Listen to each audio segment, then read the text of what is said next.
While I underwent surgery, my son sold my farm to fund his honeymoon with my daughter-in-law. When I returned, he quipped, "Thanks to your farm, my wife will see the Bahamas." I laughed and asked, "What's so funny?" You won't believe the words my own son greeted me with after I nearly died on an operating table. He looked me straight in the eye, that smug smile playing on his lips, and said, "Thanks to your farm, my wife is in the Bahamas." Can you even imagine that gut punch? I swear, that moment still feels like a cold, hard slap to the face. What the hell did he do? I'd just returned, still a bit shaky, from 3 weeks recovering from surgery that could have cost me everything. And there I stood, on the threshold of my own home, watching Matthew, my firstborn, gloat about how he'd sold one of my properties. Also Sophia, my daughter-in-law, that woman who'd never lifted a finger for honest work in her life, could swan around on paradise beaches, funded by my sweat, my sacrifice. Then, something happened even I didn't expect. I laughed. Not a chuckle, not a smirk, but a deep, genuine laugh that rumbled up from the pit of my chest. Matthew looked confused, his arrogant smile flickering, then started to waver. "Dad, what's so funny?" he asked, his voice suddenly thinner. I just kept laughing, slowly taking off the green jacket I'd worn for travel. 40 years. 40 years building a farming empire, waking before dawn, supervising every inch of my land. I'd sacrificed vacations, comforts, my very health, all to secure my children's future. And this was my firstborn's greeting? This betrayal? "Oh, Matthew," I finally managed to say, still chuckling, "if only you knew what you just did." His face drained of color. That arrogance evaporated like morning dew under the blazing sun. "What? What do you mean?" he stammered, his hands starting to tremble. I walked towards him slowly, letting the silence hang heavy. While I was fighting for my life in that hospital bed, while I was literally between life and death, my son had made the stupidest decision of his life. And the worst part? He had no clue how stupid it was. "The farm you sold, my dear son," I said, wiping away a tear, though I swear it was a tear of bitter amusement now. "Did you really think that I, after a lifetime working this land, would leave my properties without any legal protection?" Matthew swallowed hard, his throat bobbing. "Dad, I had the deeds. Everything was in order." "The notary told me." "The notary told you what Sophia wanted you to hear," I interrupted, my voice sharpening. "Because my dear daughter-in-law knew exactly what paper she was putting in front of you to sign." Silence. It settled between us, thick and suffocating. I watched my son's brain slowly, painfully, process the information. Connecting dots he clearly didn't want to connect. "How much did you get for the sale?" I asked, my voice calm, almost too calm. Inside, a storm of fury and disappointment churned, threatening to rip me apart. $200,000, he murmured, avoiding my gaze. It was enough for the honeymoon and to pay some debts we had. I laughed again, but this time it was different. Bitter. Painful. $200,000, I repeated, savoring each word, for a property worth. I paused. No, I wasn't going to reveal everything just yet. First, I needed to see how deep this betrayal ran, who else was involved, what else they'd planned while I lay helpless. "Matthew," I said, walking towards the kitchen. "I think we need to talk. But first, I want you to tell me exactly how everything happened, from the very beginning. And don't lie to me, because I already know more than you imagine." I heard him collapse into the kitchen chair behind me, his shoulders slumping as if the weight of the world had suddenly crushed him. For the first time since I'd walked in, he seemed to grasp that something had gone terribly, irrevocably wrong. "Dad, I didn't want to hurt you," he began, his voice choked. "Sophia said it was just a small farm you barely used." "What?" "That I barely used?" I repeated slowly, letting the disbelief color my words. "That was her justification," he nodded miserably. "She said, we deserved this honeymoon after everything we'd been through, that you would never find out because you were sick," and he stopped abruptly, then whispered, "and they thought I would die on that operating table." The words fell like stones into a still pond, sending ripples of shock through me. Matthew's head snapped up, his eyes now welling with tears. "No, Dad. We never thought that." Never. But you bet on that possibility, I interrupted, my voice dangerously low. Because a dead father can't reclaim his properties, can he? Matthew's crying filled my kitchen, a desperate, broken sound, like rain on a tin roof. Thick tears streamed down his cheeks as he shook his head repeatedly, as if pure willpower could undo what he'd done. Dad, I swear on Mom's memory that we never thought you would die. Never, he sobbed, wiping his nose with the back of his hand like a small child. Sophia just said we needed that money urgently. I poured myself a cup of coffee, the familiar aroma a small comfort, as I watched my son unravel. For 38 years, he had been my pride. My firstborn. Intelligent, hardworking. When had he become this weak, manipulated man, seeing only dollar signs where there should have been family? Tell me exactly what happened, I said, keeping my voice firm, but not cruel. From the moment you arrived at the hospital until the day you signed those papers. Matthew took a deep, shuddering breath, trying to regain control. On the day of your surgery, when the doctors said it was very risky, Sophia became hysterical. She cried for hours, saying that if something happened to you, we would be left with nothing. With nothing, I repeated, raising an eyebrow. Don't you two have your own jobs, your own money? Yes, but Sophia said that with the wedding expenses and everything we had invested in the house, we were drowning financially. And the honeymoon we dreamed of was impossible with our income. I took a sip of my coffee, savoring its bitterness. So, you decided my property was the solution to your financial problems. It wasn't like that, he shouted, hitting the table with a fist. Sophia investigated. She went to the county recorder's office, reviewed documents, spoke with lawyers. She showed me you had 8 properties registered in your name, and that one of them, St. Sebastian Farm, was the smallest and least productive. St. Sebastian. The name vibrated in my chest like an alarm bell. Of course. They had chosen St. Sebastian. The property that seemed least important on paper. The one any person without business acumen would consider dispensable. And you didn't investigate anything on your own? I asked, feeling disappointment slowly morph into something far more dangerous. I trusted my wife, he murmured, avoiding my gaze. She has a business degree, Dad. She knows these things better than I do.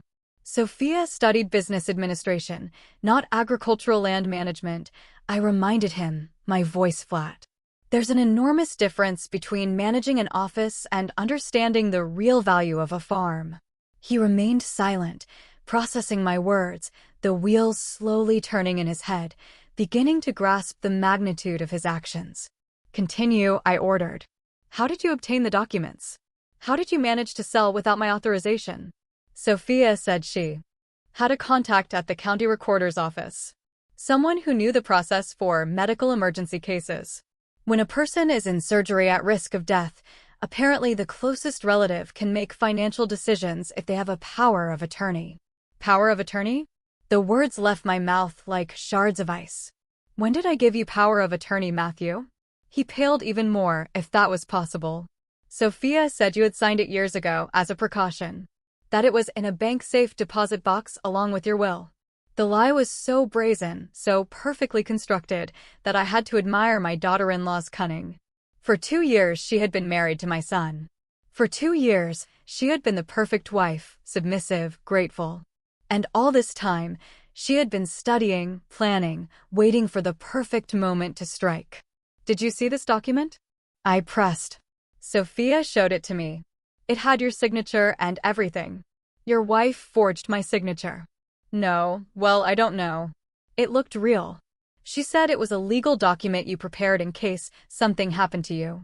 I got up from the table and walked to the window. My land stretched to the horizon. Acres and acres of hard work and sacrifice. Every tree planted with my own hands. Every fence built with my sweat. Every animal raised with my dedication. Matthew, I said without turning around. How long did it take to find a buyer? Not long. Sophia already had one in mind. A businessman from Chicago who had shown interest in rural properties. How did Sophia know about this businessman? Silence. A silence that stretched so long I finally turned to look at him.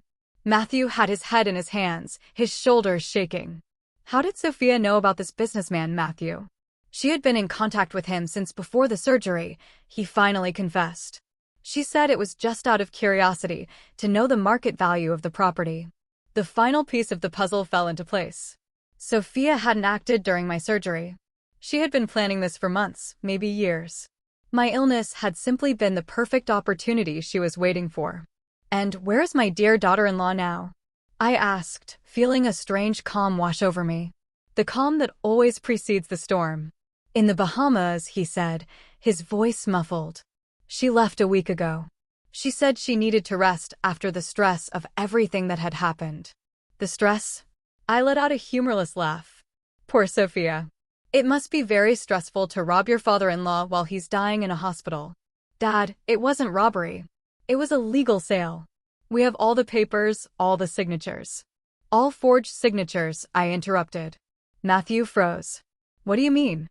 "I mean that to legally sell St. Sebastian Farm, you not only need the power of attorney I supposedly signed, but also my direct authorization, my physical presence at the recorder's office, and verification by 3 witnesses who confirm my identity." I watched his face slowly crumble as he processed the information. "But the notary said everything was in order." "Which notary, Matthew?" "Give me the name." "James Morrison. He has an office downtown." "James Morrison."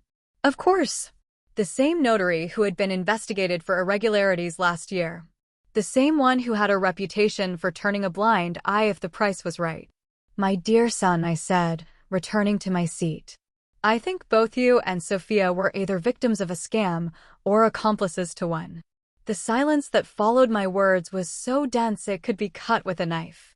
Matthew looked at me with wide eyes, as if I had just said the world was flat. His mouth opened and closed without making a sound, like a fish out of water struggling to breathe. "Scam," he managed to articulate finally. "But Dad, I saw the documents. Everything seemed legal. James explained every step of the process to us." I leaned forward, studying every gesture of my son.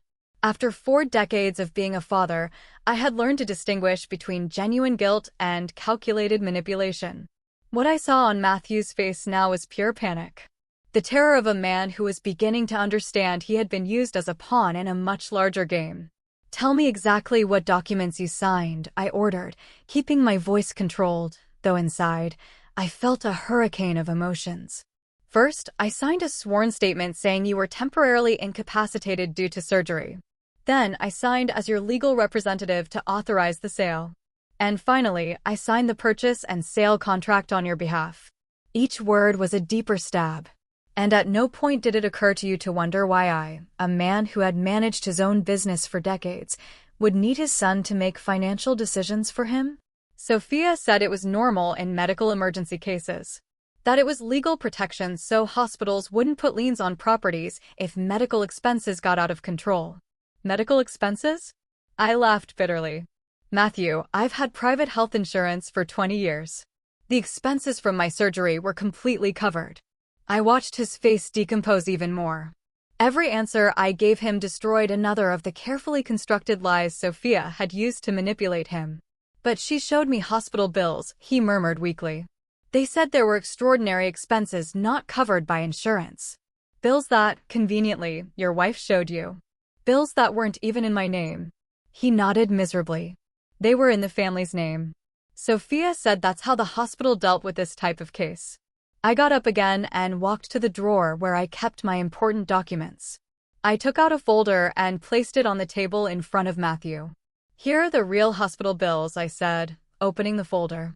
"As you can see, all expenses were covered by my insurance. The total amount I paid out of pocket was $150 for additional medications." Matthew picked up the documents with trembling hands. His eyes scanned every line, every number, as if he were reading his own death sentence. "This can't be," he whispered. "The bills Sophia showed me were for $200,000. Fake bills, Matthew. Created specifically to justify the urgency of selling my property." He got up abruptly, making the chair fall backward with a crash. He began pacing back and forth in the kitchen, running his hands through his hair like he used to do as a teenager when he'd done something wrong. "I have to call her," he said, grabbing his cell phone. "I have to ask her about this." There has to be an explanation. Of course, I said sarcastically. Call your wife, who's enjoying paradise beaches with money from a fraudulent sale. I'm sure she'll have a perfectly logical explanation for all this. He dialed Sophia's number with nervous fingers. He waited once, twice, 3 times. She's not answering, he murmured, trying again. How strange, I commented, my voice dripping with sarcasm. A woman who just committed fraud doesn't want to talk on the phone. How surprising. He tried 5 more times. Each call went straight to voicemail. Finally, he gave up and collapsed back into the chair, his head in his hands. Dad, he said with a choked voice. If what you're saying is true, then I committed a crime. You didn't just commit a crime, Matthew. You betrayed your own father. You sold your family's heritage to finance the whims of a woman who has been lying to you since the day you met her. Tears began flowing from his eyes again. What am I going to do? How am I going to fix this? I sat in front of him again, feeling my heart break, seeing my son so utterly destroyed. Despite everything, despite the betrayal and pain, he was still my firstborn. The baby I had carried in my arms, the boy I had taught to walk, the young man who had filled me with pride when he graduated from college. First, I said softly, you're going to tell me everything you know about this operation. Every detail, every conversation, every document you signed.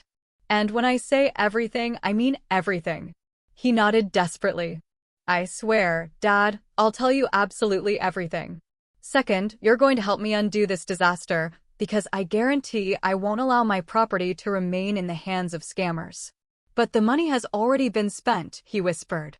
Sophia took almost everything for the honeymoon. Only $30,000 remained, which we used to pay the house debts. Oh, my dear son, I said, feeling a cold smile forming on my lips. If you think Sophia only took the honeymoon money, it's because you haven't understood anything about what's really happening here. His eyes widened. What do you mean? I mean that while you thought you were selling a $200,000 farm, Sophia knew perfectly well she was selling a property worth much, much more than that. How much more? I stared at him for a long moment. My son, my firstborn, sitting in my kitchen with tears in his eyes and terror in his heart. The time had come for him to know the complete truth. The truth that would change everything forever. Matthew, I said slowly. St. Sebastian Farm isn't just any property. It's not just land for cattle or crops. Then what is it? It's the heart of my entire empire. Beneath that apparently insignificant land, there are 3 underground water wells that supply the entire region. Additionally, it has lease contracts with 5 different companies that pay $1.2 million annually just for the right to use that water. I watched his face completely lose color. $1.2 million per year, Matthew. Every year for 8 years. And those contracts are valid until 2035. He gripped the edge of the table as if he were about to faint. That means the property you sold for $200,000 is conservatively worth $15 million. The silence that followed was absolute. Even the birds outside seemed to have stopped singing. Matthew looked at me as if I had just said the earth had stopped rotating. $15 million, he repeated mechanically. And Sophia knew. Matthew, your dear wife, knew exactly what she was doing when she chose that specific property. $15 million. Matthew repeated the words as if they were in a foreign language he couldn't comprehend. His face had adopted a grayish tone that reminded me of his mother when she had her first heart attack. Dad, this can't be true. If that property was worth so much, why didn't you ever tell me? I leaned back in my chair, feeling the weight of all my years on my shoulders. And what would you have needed that information for, Matthew? When your mother died, you were 22 and only thought about finishing your studies. When you got married, you were focused on building your own life. You never showed real interest in the family business. But I'm your eldest son. I had a right to know. Rights? The word came out of my mouth with more force than I intended. Rights are earned, Matthew, not automatically inherited. Your brother Peter has been working with me for 5 years, learning every aspect of the business. He does know the real value of each property. I saw how something shifted in his expression. A mixture of jealousy and resentment I recognized immediately. It was the same face he used to make when they were children and Peter received attention he considered his by right of primogeniture. "Peter knows about the water contracts?" he asked with a tense voice. "Peter knows everything he needs to know. And he also knows he would never betray his family for a woman he's barely known for 2 years." Matthew got up violently, spilling coffee on the table. "This isn't fair. I didn't know Sophia was lying to me." "Really, Matthew?" I got up too, feeling the patience I had maintained throughout the conversation begin to crack. "Really?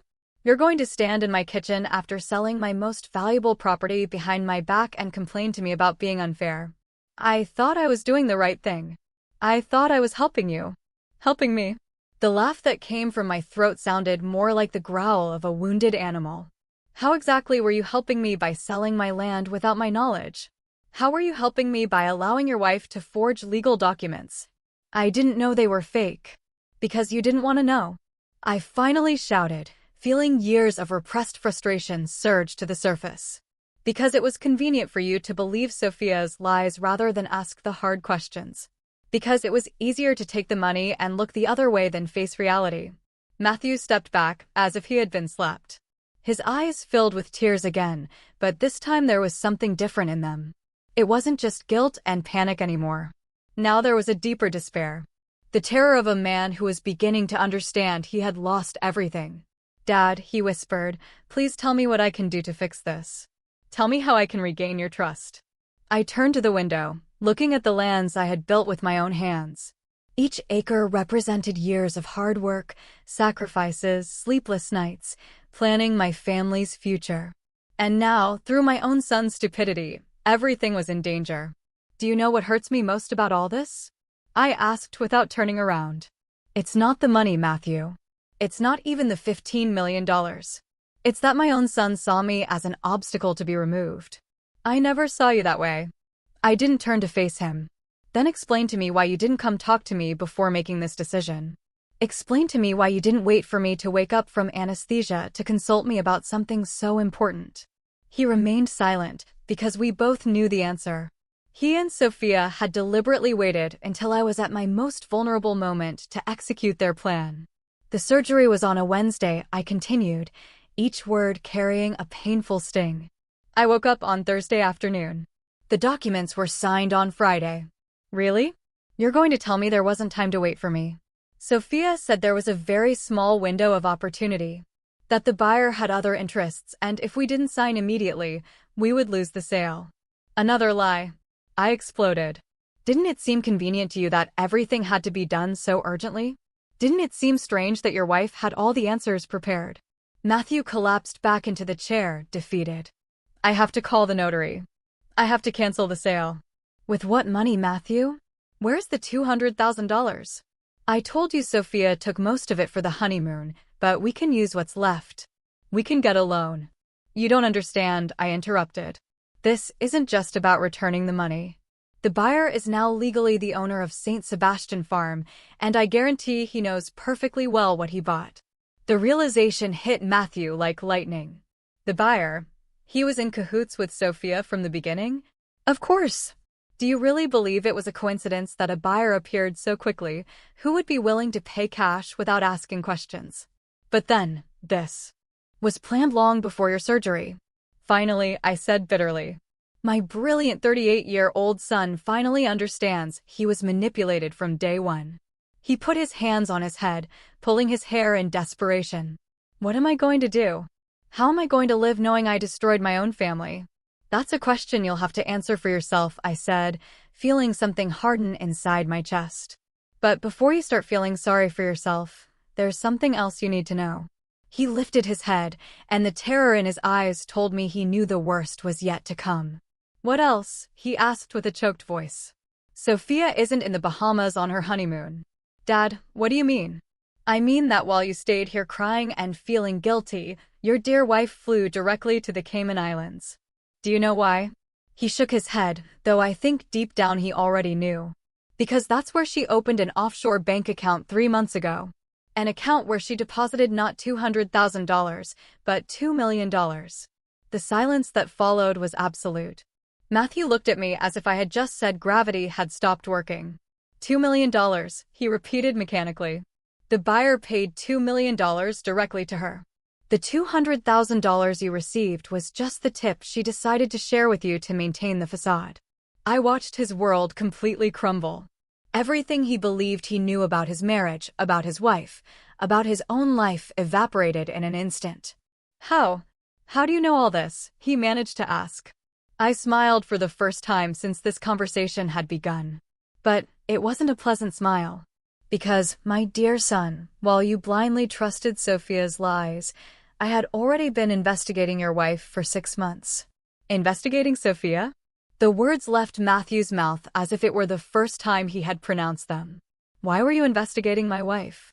I approached the kitchen cabinet and took out a second folder, much thicker than the first.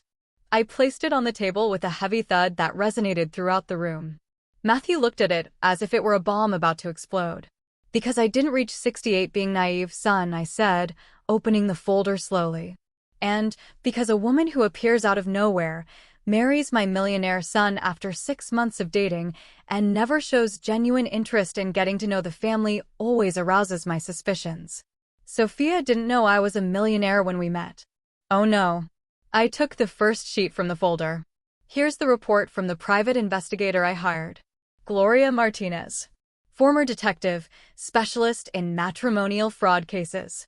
Want me to read what she discovered about your dear wife? Matthew's face had turned ashen. You hired a private investigator on Sophia? I hired a private investigator, I corrected firmly. And it turns out I had very good reasons to do so. I began reading from the document. Sophia, alias, 32 years old, business administration graduate from Northwestern University, as she told you. But what she didn't tell you is that she was expelled in her final semester for falsifying academic documents. I watched Matthew close his eyes as if he didn't want to hear more, but I was far from finished. Subsequently worked at 3 different companies between 2019 and 2021, and was fired from all 3 for embezzlement and falsification of financial reports. This can't be true, he murmured weakly. In 2022, she moved to our town. Do you know why? Because there was a restraining order against her in Chicago. Her ex-boyfriend, a businessman named Richard Era, accused her of stealing $800,000 from his bank account. Lies. Lies. I shoved a photocopy of the legal document towards him. Here's the restraining order. And here's Richard's testimony detailing exactly how Sophia gained his trust, obtained access to his accounts, and disappeared with the money. Matthew took the document with trembling hands. His eyes scanned the lines repeatedly as if hoping the words would magically change. But this means everything was a lie from the beginning? Of course, it was a lie. Do you think it was a coincidence that she met you at the bar of the most expensive hotel in town? The same hotel where she had been staying for 2 weeks, asking questions about the most prosperous local businessman. I let that information settle before continuing. I could see how each revelation destroyed a little more of the image he had of his marriage, his life, himself. I'll continue reading, I said, turning to the next page. 3 days after meeting you at the bar, Sophia had already investigated your address, the value of your house, your annual income, and your family's wealth. How could she know all that? Because Gloria Martinez is very good at her job. And because Sophia isn't as smart as she thinks. She left a huge digital trail, internet searches about wealthy families in the region, queries at the property registry. She even hired a background investigation service to find out everything about you before the second date. Matthew got up and began walking in circles around the kitchen.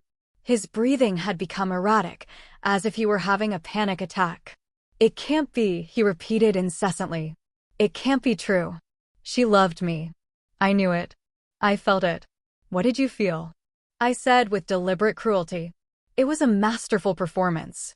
Sophia had studied exactly what type of woman you were looking for, what made you feel special, what emotional needs you had, and became that perfect woman. How could she know what type of woman I was looking for? I took another sheet from the folder. Because she reviewed your social media profiles for months. She studied all your ex-girlfriends, analyzed what type of posts you liked, what comments you made. She even created fake profiles to interact with you before meeting you in person. I showed him screenshots of conversations Sophia had had with him under false names. Conversations where she had probed his tastes, his dreams, his insecurities. These are conversations you had with Carmen Herrera and Lucy Rivera on different dating apps in 2021. Do you recognize them? Matthew took the sheets and read them with growing horror. These women. I thought they were admirers. I talked to them for months before meeting Sophia. They were all Sophia's son.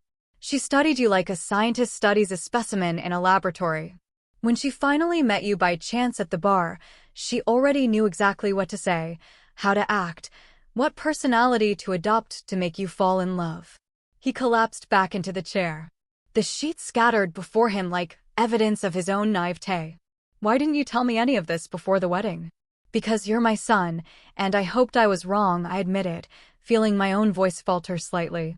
I hoped that maybe, just maybe, you had genuinely found love and my suspicions were just an overprotective father's paranoia. But you knew she was dangerous. You knew she was an opportunist and a liar. I didn't know she was a professional criminal until after the wedding. I took the final section of documents. This is what Gloria discovered after Sophia officially became my daughter-in-law. What else is there? He asked with a defeated voice. Contacts with property appraisers, consultations with lawyers specializing in estate law, searches about how to obtain legal power over relatives' properties. And most revealing of all, a secret email account where she coordinated with the supposed buyer of the farm. Matthew lifted his head sharply.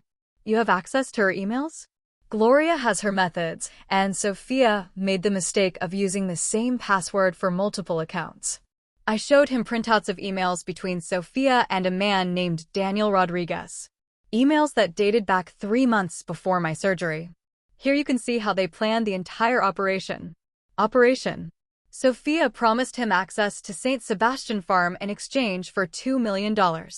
Daniel knew perfectly the real value of the property because Sophia had provided him with the legal copies of all my lease contracts. How did she get copies of your contracts? She searched my home office one night when she came to dinner. While you and I talked in the living room, she pretended to go to the bathroom and photographed all the important documents. Matthew put his head in his hands. I'm an idiot. A complete idiot.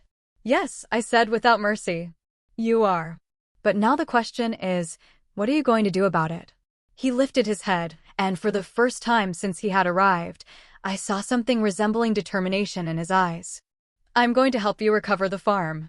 I'm going to do everything in my power to undo the damage I caused, even if it means testifying against my own wife.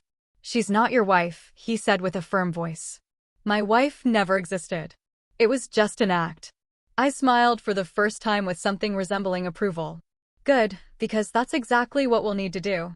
What do you need me to do? Matthew asked. And for the first time since he had arrived, his voice sounded like that of the man I had raised. Firm, determined, without a trace of the weakness that had characterized him throughout our conversation. I got up and walked to the kitchen phone. First, we're going to call Gloria. She's not only my private investigator, she's also my attorney, and she has very good news to share with you. I dialed the number from memory. Gloria answered on the second ring, as if she had been expecting my call. Robert, how did it go with your son? Exactly as you predicted. He's here with me, completely destroyed, but finally willing to cooperate. Can you come? It's time to put the plan into action. I'll be there in 20 minutes. Did you tell him about the trap we set? Not yet. I wanted to wait for you to arrive to explain everything together. Perfect. I'm leaving now. I hung up and turned to Matthew, who was looking at me with total confusion. What trap? He asked. The trap we prepared for Sophia and her accomplice, I said, returning to my seat. Did you really think that I, after 40 years managing businesses, would leave my most valuable properties without legal protection? I don't understand. Of course, you don't understand, because you've been seeing this situation from a victim's perspective. But I was never the victim in this story, Matthew. I was always the hunter. I watched him process my words. How his expression slowly changed from confusion to something resembling admiration. You're telling me you knew what was going to happen? I didn't know exactly when they would attack, but I knew they would. Gloria and I have been preparing this trap for months. What kind of trap? I smiled, feeling for the first time in weeks that I had complete control of the situation. The kind of trap that turns hunters into prey. Before he could respond, we heard the sound of a car arriving at the driveway. Through the window, I saw Gloria's gray Honda parking next to Matthew's car. "There she is," I said, getting up to receive her. "Now you're going to hear exactly how we're going to destroy your ex-wife and recover not only my farm, but much more." Gloria entered through the back door without knocking, as she always did. She was a 55-year-old woman, salt and pepper hair in a professional bob, with penetrating eyes that missed no detail. She had been a police detective for 20 years before opening her own investigation firm. Matthew greeted her with a dry nod. "You look terrible." "I feel worse," he admitted. "Good. That means you finally understand the gravity of what you did." Gloria placed her briefcase on the table and opened it. "Did your father explain that we've been investigating Sophia since before the wedding?" "Yes, he showed me the dossier." "That was just the basic dossier," she said, taking out a much thicker folder. "This is the complete dossier of Operation Lost Farm." "Operation Lost Farm?" Matthew looked at me incredulously. "You gave it a name?" "When you plan a counterintelligence operation for 6 months, yes, you give it a name," Gloria replied dryly. "And this operation was a resounding success." She sat in front of us and opened the folder. "First, you need to understand that the sale of St. Sebastian Farm was never legal. That Dad already explained to me." "No, he didn't explain it completely. It wasn't legal, not only because they forged documents, but because St. Sebastian Farm technically doesn't exist." Matthew blinked several times. "What do you mean it doesn't exist?" "I mean that 6 months ago, when we began to suspect Sophia would try something like this, your father legally divided the property into 3 different parcels. St. Sebastian Farm, which appears in public records, is only one of those parcels, the least valuable." I turned to my son, enjoying his expression of total shock.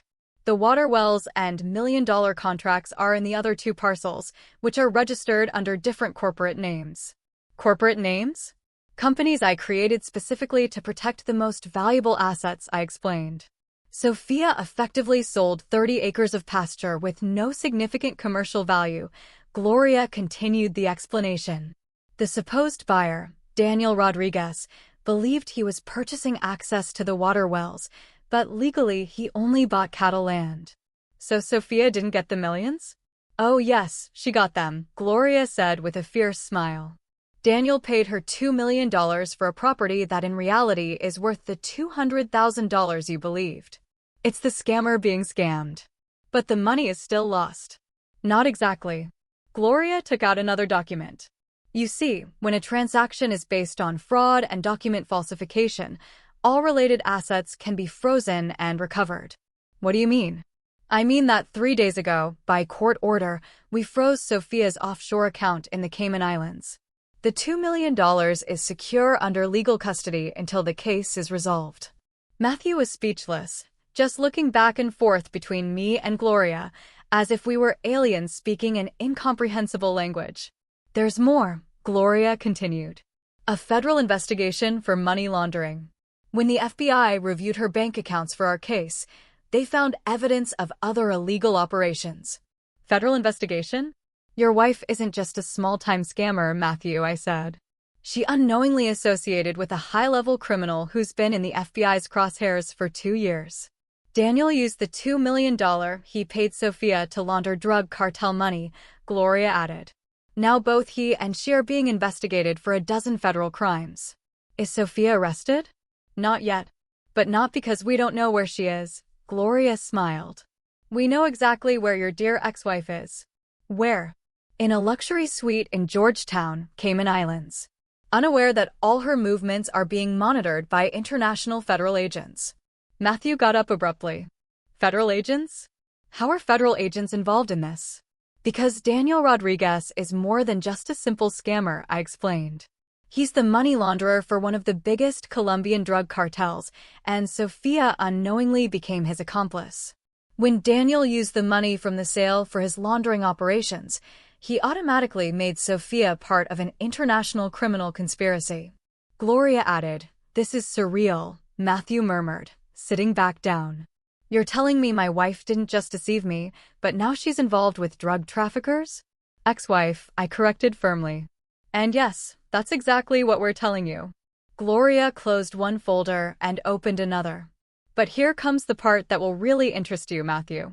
The part where you can help bring justice. What do you need me to do? Sophia is going to try to contact you in the next 48 hours, Gloria said. Our sources tell us she's getting nervous because she hasn't been able to access her bank account. How do you know this? Because we've been intercepting her communications for a week. Every call, every message, every internet access attempt is being monitored by federal agents. And when she calls you, I continued, she's going to try to convince you that everything was a misunderstanding. She'll promise she can return the money, that she can resolve everything. And what should I do? Play her game, Gloria replied. Make her believe you still trust her. Get her to confess everything over the phone. A recorded confession?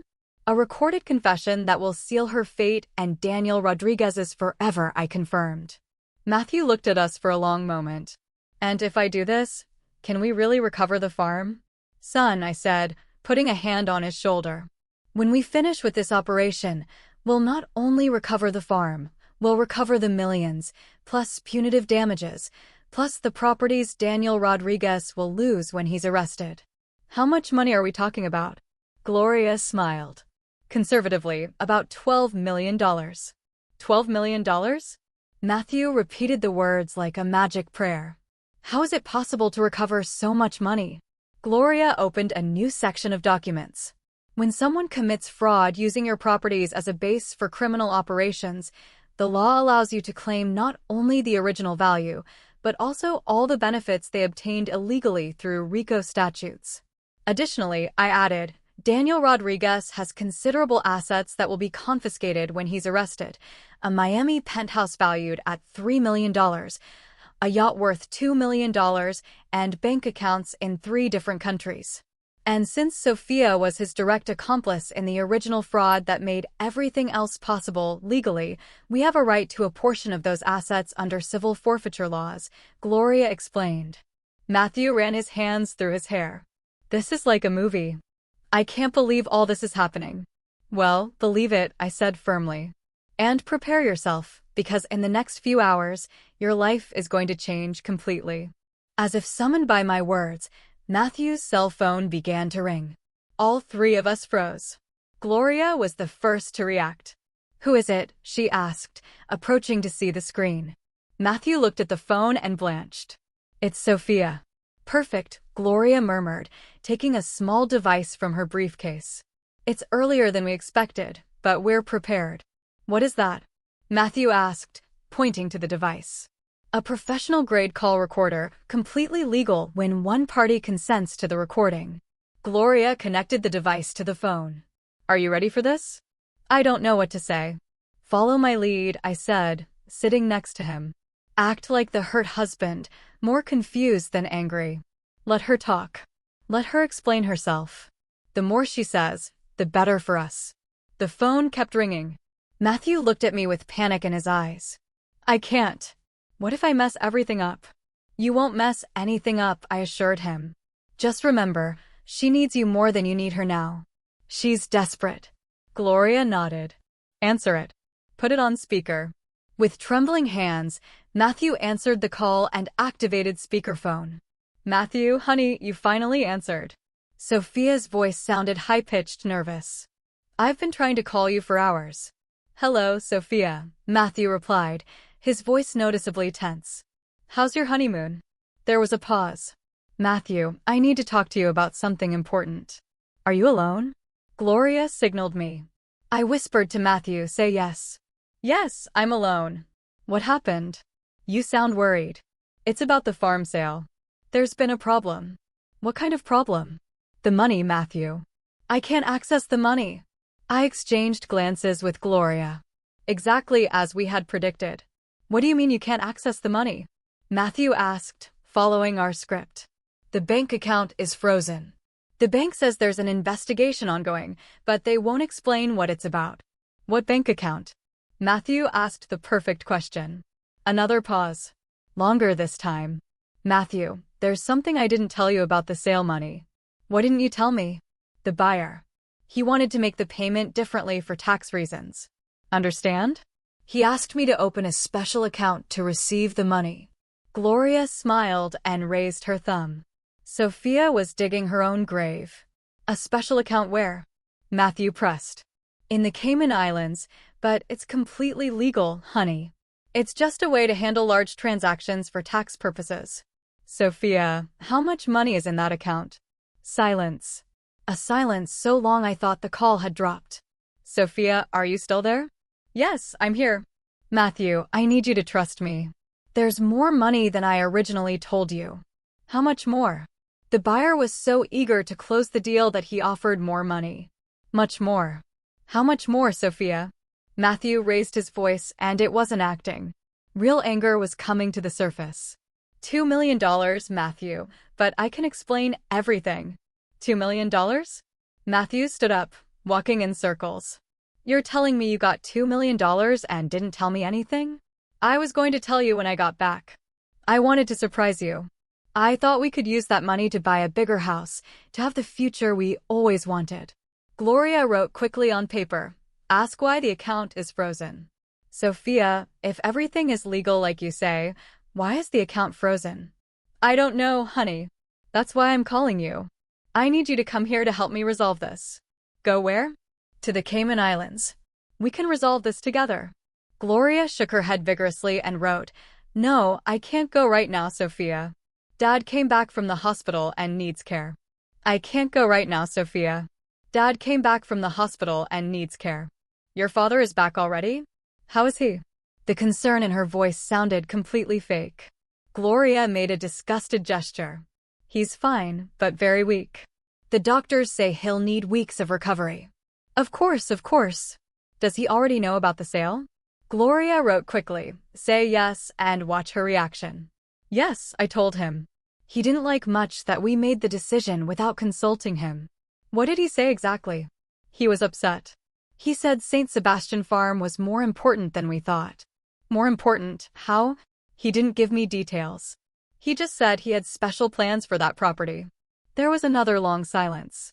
I could imagine Sophia processing this information, wondering how much we really knew. Matthew, I need to ask you something, and I need you to be completely honest with me. Do you think your father suspected something about us? About the sale? Gloria and I exchanged glances. This was the question we'd been waiting for. Why do you ask that? Because there's something strange happening here. The bank is asking me strange questions. Questions about the money's origin, about my relationship with you, about your family. What kind of questions? I think someone reported the transaction as suspicious, Gloria wrote. Ask her who she thinks reported it. Who do you think could have done that? Only one person occurs to me who has so much knowledge about our affairs and so much power to cause problems. Who? Your father, Matthew. I think your father knew what we were going to do and prepared some kind of trap. Matthew looked at me with genuine admiration. You think my father is capable of something like that? Your father is smarter than any of us thought, and I think we underestimated how much he knows about business and law. Gloria raised her thumb again. Sophia was confessing her guilt and acknowledging it had been a premeditated operation. Sophia, are you telling me my father knew in advance what you were going to do? No. Well, yes, but not the way it sounds. I just wanted to be prepared in case an opportunity arose. An opportunity for what? To secure our future, Matthew. So we wouldn't have to depend on your father forever. Depend on my father? I have my own job, my own money. But it's never going to be enough for the kind of life we deserve. Your father has millions, Matthew. Millions that will be yours someday anyway. Gloria wrote, get her to confess the forgery. Sophia, I need you to tell me the truth about something. What? The documents I signed, were they all real? Pause. Why do you ask that? Because my father says he never signed a power of attorney. Your father is confused, honey. The effects of anesthesia can last weeks. Are you sure that document was real? Matthew, why are you doubting me now? Your father is putting ideas in your head. Gloria smiled and wrote, perfect. She's admitting it's a forgery without saying it directly. It's not that I doubt you, Sophia, Matthew continued, following Gloria's written instructions. But my father wants to see the original document. He says he needs to verify its authenticity for his own legal records. Why would he want to verify something he signed himself? Because he says he doesn't remember signing it. And you know my father, he's very meticulous with his documents. There was a silence so long I thought Sophia had hung up. Finally, her voice returned, but it sounded different. More cautious. More calculating. Matthew, I think your father is pretending not to remember to cause us problems. Why would he do that? Because he never liked me. From the day we met, he always thought I wasn't good enough for you. Gloria wrote, ask her where the original document is. Where's the original document? We could show it to him and resolve this whole misunderstanding. Matthew pressed. The document is in a safe place. What safe place? In a bank safe deposit box, along with other important documents of your father's. Gloria and I exchanged incredulous glances. Sophia was inventing lies in real time, digging her grave deeper with each word. Which bank? Matthew pressed. First National downtown. Your father gave me access to his safe deposit box before the surgery. My father gave you access to his safe deposit box? Matthew's voice went up an octave. When was this? It was the day before the operation. He said that in case of emergency, someone in the family should have access to his important documents. Gloria wrote furiously, that safe deposit box doesn't exist.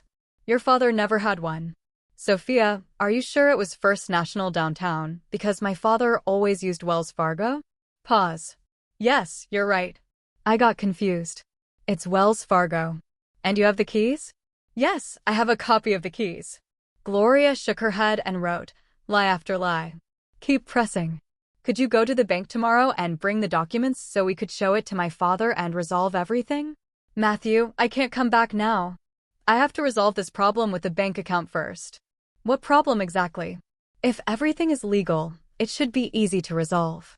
It's complicated, honey. The bank is asking questions about Daniel, the buyer. What kind of questions about Daniel? Questions about his financial background, about his other transactions. It seems he's being investigated for something. Gloria smiled and raised both thumbs. Sophia had just admitted she knew Daniel had legal problems. Investigated for what? Matthew asked. I'm not sure. Something about irregularities in his business dealings. Sophia, did you know about these irregularities when you made the deal with him? Of course not. How would I know? Gloria wrote, ask her how she met him. How did you meet Daniel exactly? I already told you before. I had contacts in the real estate sector. But how did you specifically meet him? Through a mutual friend. What friend? Someone I met at my previous job. Which job? I thought you worked in administration at a small company. Another long pause.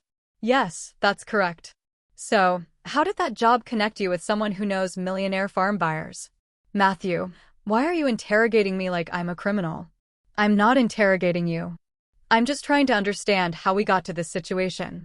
The situation is simple. I made a good deal. The money is temporarily blocked for bureaucratic reasons, and your father is trying to cause problems because he doesn't like that we made independent decisions.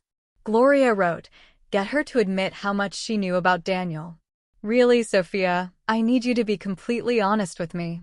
How long have you known Daniel? Why is that important? Because if this deal becomes a legal issue, I need to know all the details. I've known him for a few months. Maybe 4 or 5. 4 or 5 months. But didn't you say you contacted him when Dad got sick? Yes. Well, I had spoken with him before, casually, about the property market in general. Did you talk specifically about my father's properties? Maybe I mentioned that your family had land in the region. Gloria wrote, perfect admission of premeditation. And he showed specific interest in Dad's land? He showed interest in rural properties in general. Sophia, did you specifically tell him about St. Sebastian Farm? I might have mentioned it. When did you mention it? I don't remember exactly when. Was it before or after Dad was scheduled for surgery? Total silence. A silence that stretched so long that Matthew looked at the phone to make sure the call hadn't dropped. Sophia, are you still there? Yes, I'm here. Matthew, I don't see why these details are important now. They're important because I need to understand if this was planned or if it was a spontaneous decision.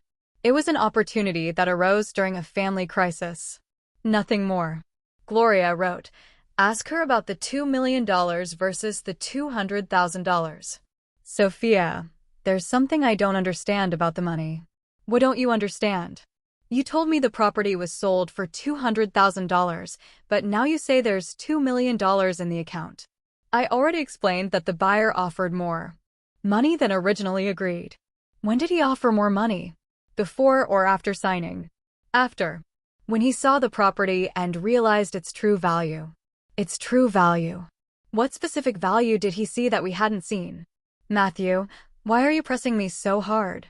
You should be happy we got more money than expected. I'm trying to understand because my father says that property is worth much more than $2 million. Much more? What do you mean? He says that farm has special contracts that make it worth more than $15 million. The silence that followed was deafening. I could imagine Sophia on the other side of the line, her mind working furiously, trying to decide what to say. That's impossible, she finally said. Your father is exaggerating to scare you. Are you sure? Because he seems very confident about his numbers. Matthew, your father is trying to manipulate you to turn you against me. Or maybe you manipulated me to sell something worth much more than I thought. I would never do that. Then how do you explain that Daniel would be willing to pay $2 million for something apparently worth only $200,000? He must have seen potential we didn't see. Or maybe he knew exactly what he was buying because you gave him information I didn't have. Matthew, you're being paranoid. Am I paranoid, or am I finally starting to see the truth? Sophia's voice changed completely. It became cold, calculating. The mask had finally fallen. You know what, Matthew? I think your father has completely brainwashed you. You're acting exactly like he wanted. Like he wanted? Yes. He knew this was going to happen. He knew that when you found out about the complete amount, you would be suspicious. He planned everything to turn you against me. Gloria wrote, keep pressing. She's about to confess everything. Sophia, are you telling me my father knew in advance what you were going to do? Your father is craftier than any of us thought. What do you mean by any of us? Who else is involved in this? Pause. No one else. Just us. Us includes Daniel. Daniel is just the buyer. A buyer who casually had $2 million in cash available for a purchase that was decided in 3 days? Serious investors always have capital available. Sophia, Matthew said, his voice now completely firm. I think it's time you told me the complete truth. The complete truth? Sophia's voice had become venomous.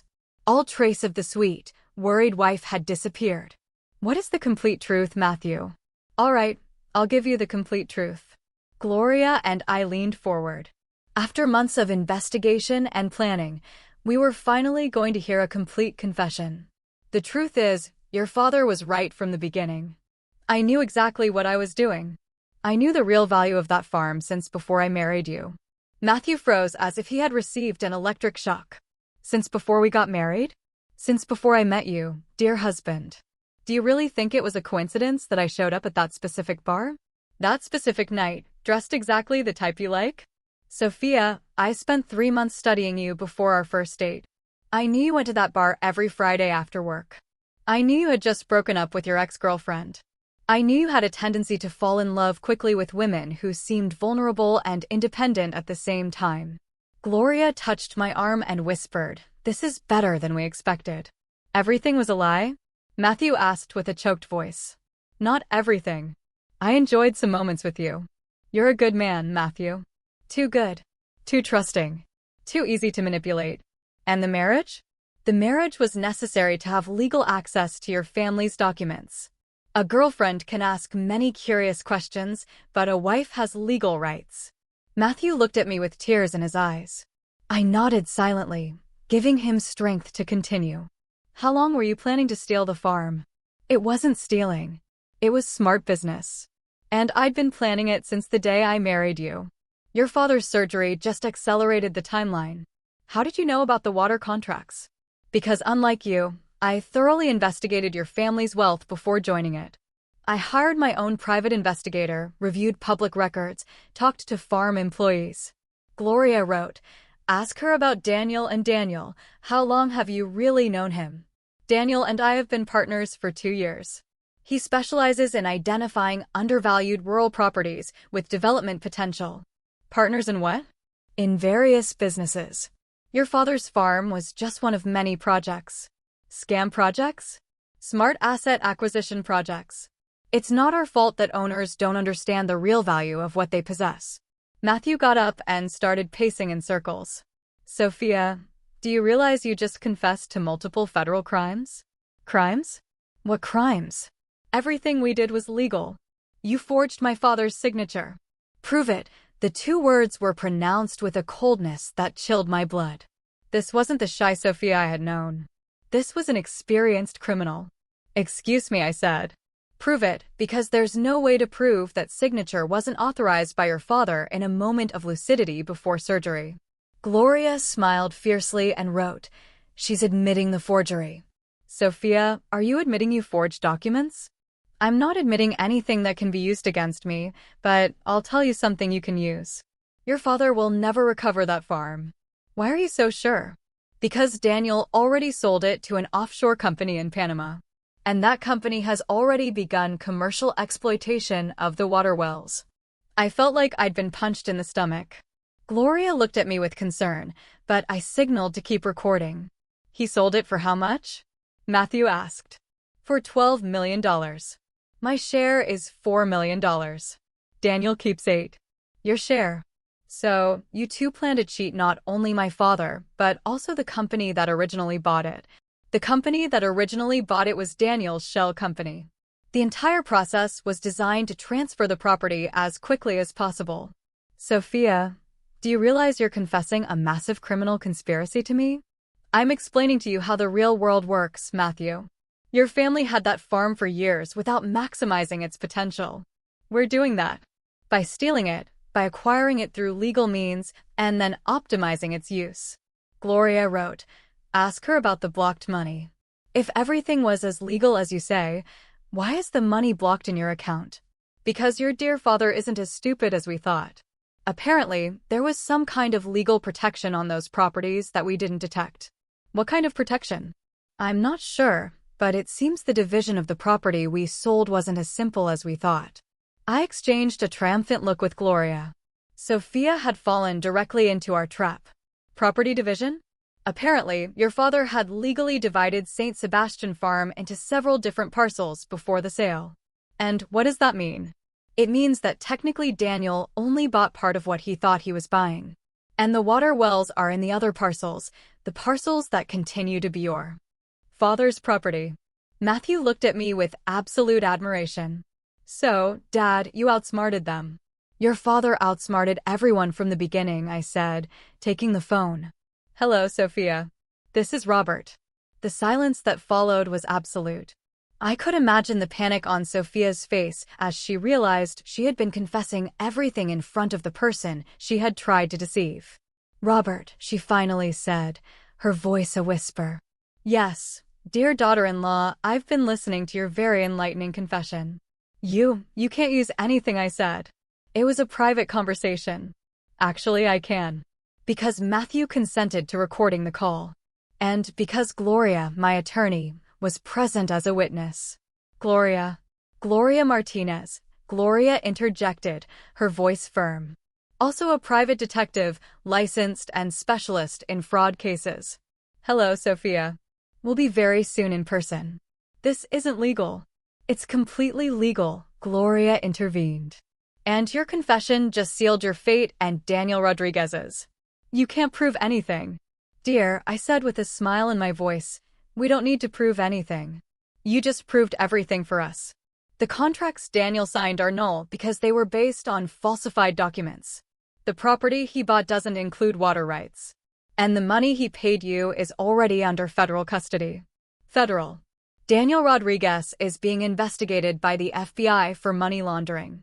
The $4 million you mentioned is being traced as part of that investigation. You can't do this. We already did, Sophia. While you were enjoying your fake honeymoon, we've been working with federal authorities to dismantle your entire operation. Matthew. Her voice became pleading. You can testify that I didn't know Daniel had legal problems. No, Matthew replied firmly. I won't lie for you ever again. Do you know what's most ironic about all this? I asked. What? That if you had come to me honestly, if you had asked me for help for your future with Matthew, I probably would have helped. We could have found legitimate ways to secure your prosperity. But instead, you chose the path of betrayal. And now you'll pay the consequences. This isn't over, Sophia said, her voice full of venom. You're right, I agreed. It's not over. Because now comes the part where the authorities arrest you. What do you mean? I mean that while we were having this conversation, federal agents were waiting for the order to arrest you. An order they just received. You're lying. Gloria, I said, can you confirm to Sophia that I'm not lying? Gloria smiled. Sophia, look out your hotel window. There was silence, then footsteps, then a muffled exclamation. Welcome to justice, dear, I said softly. I hope you enjoyed your honeymoon, because it's going to be the last thing you enjoy for a long time. The call ended. Matthew looked at me with a mixture of admiration, shock, and gratitude. Dad, he finally said. You're incredible. I didn't answer, hugging him tightly. I'm just a father protecting his family. This whole ordeal, it's been a roller coaster of emotions. Betrayal, anger, heartbreak, and then a fierce, protective satisfaction. What a journey, right? I'd love to hear your thoughts on this. What would you have done if you discovered your own child was part of a scheme like this? Let me know in the comments below.